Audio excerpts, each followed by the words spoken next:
الحمدللہ رب العالمین والصلاة والسلام علی اشرف الانبیاء والمرسلین سیدنا و مولانا محمد وعلی آلہ وصحبہ اجمعین، اما بعد۔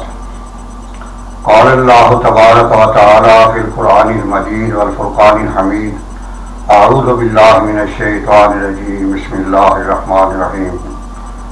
ومن يبتغ غير الإسلام دينا فلن يقبل منه وهو في الآخرة من الخاسرين، صدق اللہ العظیم۔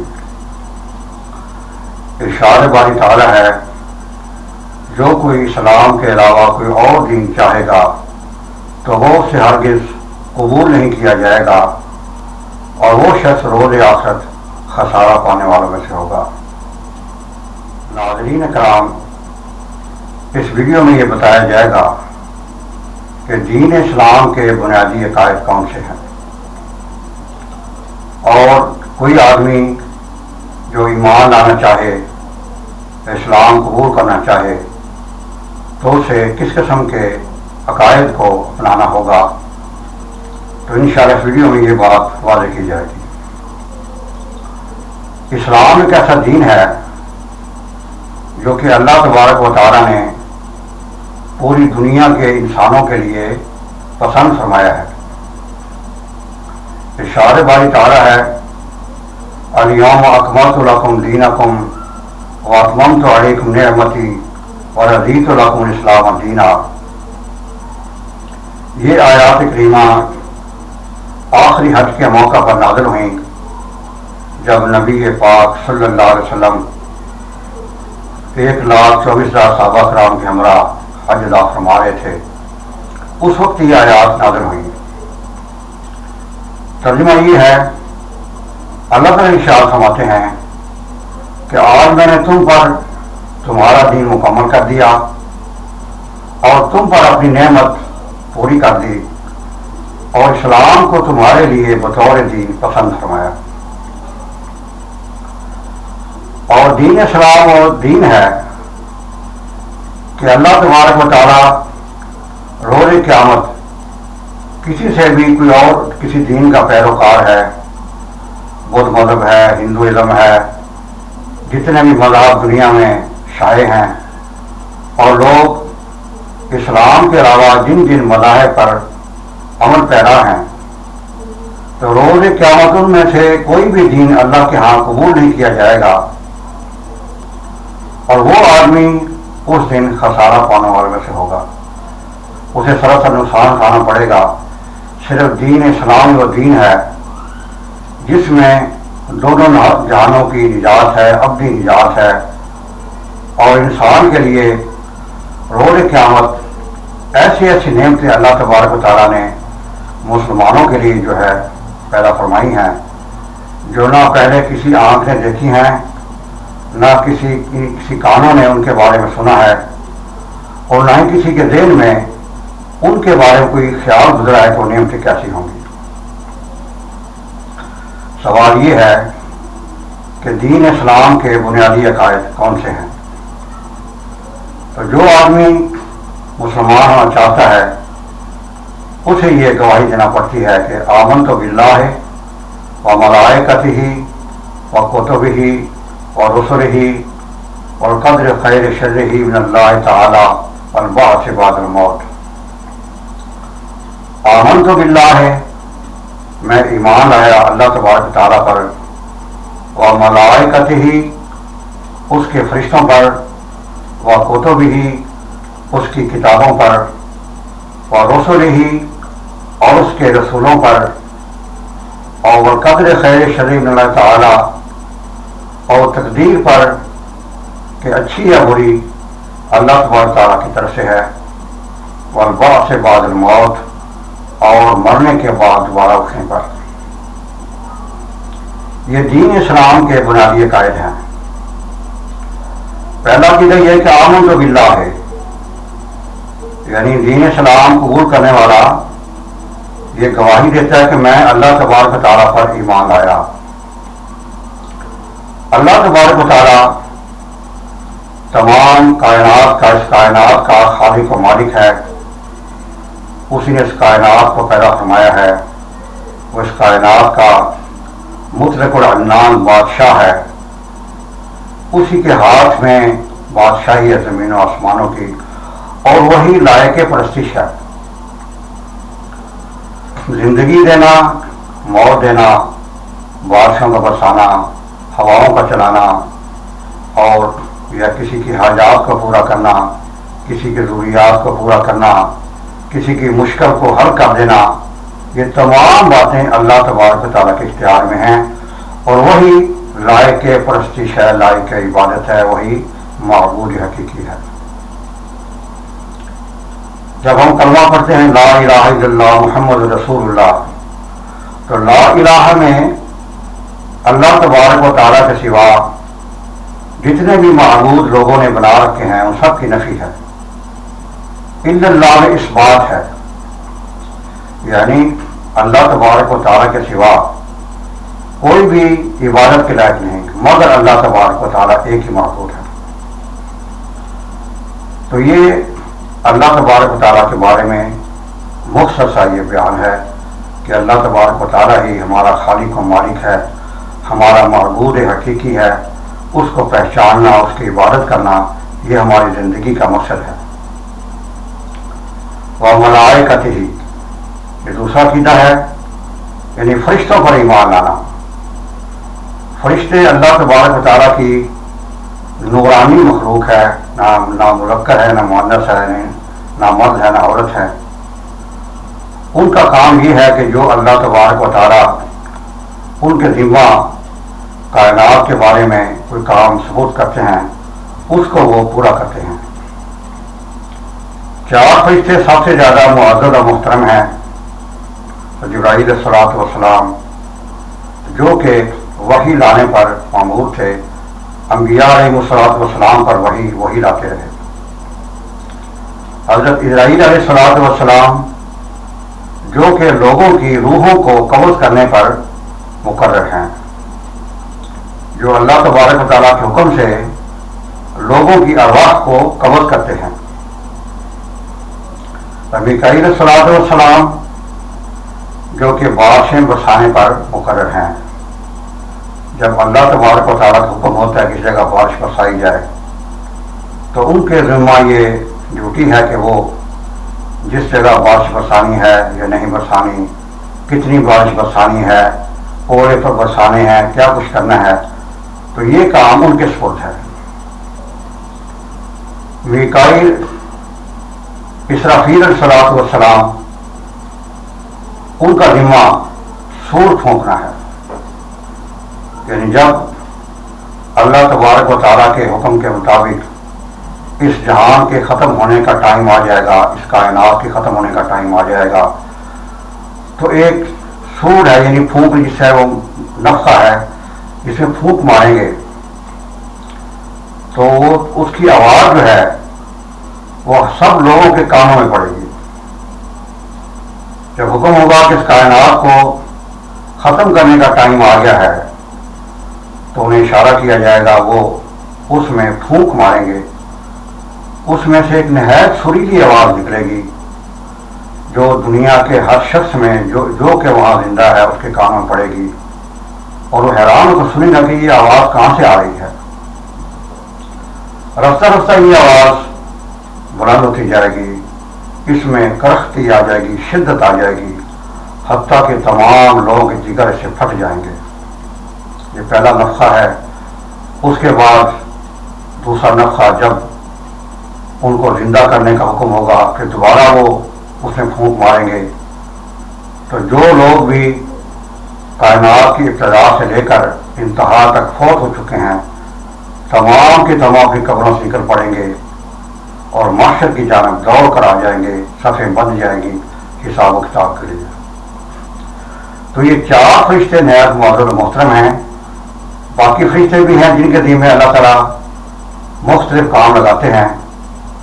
قرآن پاک میں ارشاد باری تعالیٰ ہے، اور مدبرات امرا، کہ وہ جو امر عالم کی تدبیر کرتے ہیں۔ اور قرآن پاک میں ارشاد باری تعالیٰ ہے کہ ہر انسان کے آگے پیچھے فرشتے ہیں، یحفظون من امر اللہ، جو اللہ کے حکم سے اس کی حفاظت فرماتے ہیں. تو فرشتے اللہ تبارک تعالیٰ کی نورانی مخلوق ہیں. ان کے ذمہ اللہ تعالیٰ جو بھی ڈیوٹی لگاتے ہیں ان کو پورا کرتے ہیں. وقوتوں بھی تیسرا عقیدہ ہے.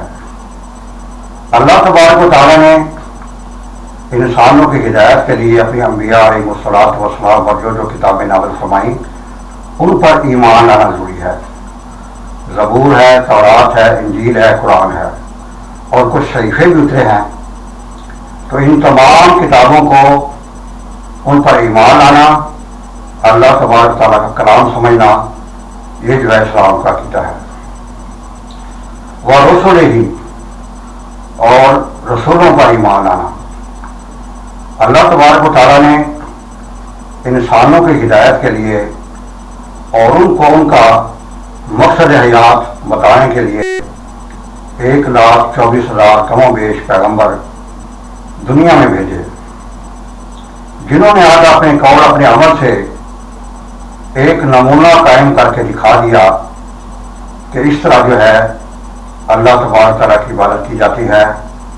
اللہ تبارک و تعالیٰ ہم سے یہ چاہتے ہیں اور جو دین اسلام کے عقائد و اعمال ہیں ان پر عمل کر کے بطور نمونہ بتا دیا کہ دیکھو یہ دین اسلام کی حقیقت ہے اور اللہ تعالیٰ کی مرضی اس طرح ہے. ان سب رسولوں پر ایمان لانا اس حیثیت سے کہ تمام کے تمام اللہ تبارک تعالیٰ کی نیک بزرگ تھے، ہستیاں تھیں. انہوں نے اللہ تعالیٰ کی نیک بندے اس کے رسول تھے. انہوں اپنے قول اپنے عمل سے اللہ تعالیٰ کے پیغام کو ہم تک پہنچایا. اور قدر خیری و شرعی من اللہ تعالیٰ اور تقدیر پر ایمان لانا کہ اچھی ہے بری اللہ تبارک تعالیٰ کی طرف سے ہے. مسئلہ تقدیر کی مختصر حقیقت یہ ہے کہ اللہ تبارک تعالیٰ نے انسان کو پیدا فرمایا، اس کو نیکی اور بدی کا علم عطا فرمایا براہ راست. فرمایا فَأَلْهَمَهَا فُجُورَهَا وَتَقْوَاهَا کہ ہم نے نفس انسانی میں اس کی نیکی اور بدی کو الہام کر دیا ہے. ارشاد باری تعالیٰ ہے اور فرمایا وَهَدَيْنَاهُ النَّجْدَيْنِ ہم نے انسان کو دو ابھرے ٹیلوں کی راہ دکھائی. تفسیر کے مطابق دو ابھرے ٹیلوں سے مراد نیکی اور بدی کے دونوں راستے ہیں. یہ علم عطا کرنے کے بعد اور اللہ کے نبی ہے، اللہ کے رسول ہے، انہوں نے آ کے بتایا کہ دیکھو بھائی یہ سیدھا راستہ ہے، یہ شیطان کا راستہ ہے، اور یہ سیدھا راستہ ہے، یہ رحمان کا راستہ ہے، یہ شیطان کا راستہ ہے. انہوں نے بھی آ کر بتا دیا. اس علم کے حاصل ہونے کے باوجود اللہ تبارک و تعالیٰ اپنے علم ازلی محیط کی روح سے، یعنی اللہ تعالیٰ کا ایسا علم جو ہر چیز کو محیط ہے، ہر چیز کا احاطہ کیے ہوئے ہے، اس کی روح سے وہ ہر شخص کے بارے میں اچھی طرح سے جانتے ہیں کہ یہ آدمی کس طرح کے اعمال کرے گا. یعنی میں نے اس کو علم بھی عطا فرمایا ہے، میرے پیغمبروں نے، میرے رسولوں نے بھی اس کو بتایا ہے، مگر یہ اپنی مرضی، اپنے ارادہ، اپنے اختیار کے مطابق اپنے لیے کون سا راستہ اختیار کرے گا. تو یہ اس کو اللہ تبارک تعالیٰ نے ایک لوح محفوظ جو ریکارڈ کی کتاب میں لکھ دیا ہے. ہر شخص کے بارے میں اللہ تعالیٰ کا علم محیط ہے. اللہ تعالیٰ کے علم میں غلطی نہیں ہو سکتی، نقص واقع نہیں ہو سکتا، مگر اس لکھے ہوئے سے یعنی ہر انسان نے جو کچھ عمل کرنے ہیں اپنی زندگی میں وہ پہلے سے ہی لکھے ہوئے ہیں اللہ تعالیٰ کے علم کے مطابق. اس سے آدمی لکھے ہونے سے مجبور نہیں ہو جاتا، جیسا کہ بعض لوگوں کا خیال ہے کہ جب ہر چیز پہلے سے لکھی جا چکی ہے اور انسان اسی کے مطابق عمل کرتا ہے تو انسان مجبور ہوا. یہ بات صحیح نہیں ہے. اس کی مثال اس طرح جیسے ہر سال ریل گاڑیوں کا ٹائم ٹیبل مقرر کیا جاتا ہے اور یہ ہر ملک میں ہے کہ جتنی بھی ریل گاڑی کسی ملک میں ہے ان کے نظام اور اوقات، یعنی کون سی گاڑی میں کس وقت کس اسٹیشن میں چلنا ہے، کس وقت کسی اسٹیشن میں پہنچنا ہے، اسے کہتے ہیں نظام اور اوقات، ٹائم ٹیبل. مگر کیا گاڑیاں اس ٹائم ٹیبل کی پابند ہوتی ہیں؟ ہرگز نہیں. بعض دفعہ اس میں لیٹ بھی ہو جاتی ہیں، بعض دفعہ کوئی بات ہو جاتی ہے، خدا نہ حادثہ ہو جاتا ہے. تو گاڑیاں اس ٹائم ٹیبل کے مطابق چلنے پر مجبور نہیں ہیں. گاڑی میں تو ڈرائیور کی وجہ سے چلنا ہے، گاڑی کو ڈرائیور نے چلانا ہے، اور گاڑی نے جو وقت پر پہنچنا ہے یا لیٹ ہونا ہے وہ گاڑی کے اس ڈرائیور کے اپنے اختیار میں ہے. یہ مختصر مثال یہ ہے کہ اللہ تعالیٰ نے اگرچہ ہر شخص کے بارے میں یہ بات لکھتی ہے کہ اس نے اس طرح کے اعمال کرنے ہیں، مگر لکھے ہونے سے آدمی مجبور نہیں ہو جاتا. اور آخری عقیدہ روز آخرت ہے، البعث بعد الموت، مرنے کے بعد دوبارہ زندہ ہونے پر. اب اس میں یہ عقیدہ یہ ہے کہ ہر شخص نے ایک وقت مقررہ گزارنے کے بعد دنیا میں یہاں سے چلے جانا ہے، اسے موت آ جانی ہے، اور وہ عالم برزخ میں چلا جائے گا. اور ایک وقت گزارنے کے بعد جو اللہ تعالیٰ کے علم میں محفوظ ہے، اللہ تعالیٰ بہتر جانتے ہیں، جب قیامت قائم ہوگی تو دوبارہ یہی لوگ زندہ ہو جائیں گے، دوبارہ انہیں زندہ کیا جائے گا. پھر ان سے حساب و کتاب لیا جائے گا کہ بھئی میں نے تمہیں جو دنیا میں بھیجا تھا تو تم نے کس طرح کے اعمال کیے ہیں، جسے کہتے ہیں روز جزا. تو اس زندگی کے بعد ایک اور زندگی ہے، یعنی یہاں سے مرنے کے بعد آدمی دوبارہ پھر زندہ ہونا ہے.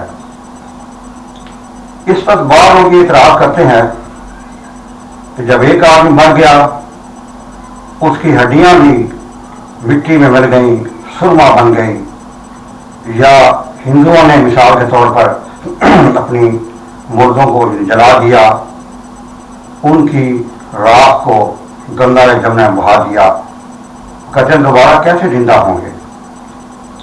اللہ تعالیٰ ارشاد فرماتے ہیں حل اتیٰ علی الانسان حین من الدہر لم یکن شیئا مذکورا، کیا انسان پر ایک وقت ایسا نہیں آیا جب وہ بیان کرنے کے قابل بھی نہیں تھا، ہم نے اس کو دوبارہ پیدا فرمایا، اور پیدا فرمانے کے بعد دوبارہ اس کو بنانا ہمارے لیے مشکل نہیں ہے.